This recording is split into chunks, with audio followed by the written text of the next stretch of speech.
রাধে রাধে বন্ধুরা, হরে কৃষ্ণ। এ দেখো আমার আমি বড় গোপুসোনার জন্য একটা ড্রেস সেলাই করছি। তোমরা কমেন্টে জানিও গোপুসোনার ড্রেসটা কেমন হয়েছে। এই ড্রেসটা সেলাই করছি। এই টুপিটা সেলাই করার সময় তোমাদেরকে দেখাতে পারিনি, এই ক্যাপটা ওর জন্য সেলাই করেছি।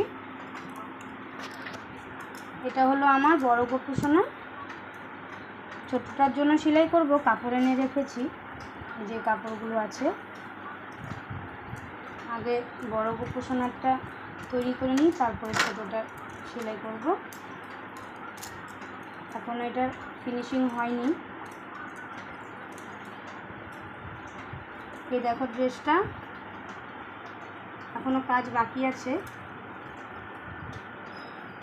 পুরো রেডি করে আবার তোমাদেরকে আমি ভিডিওটা দেখাবো।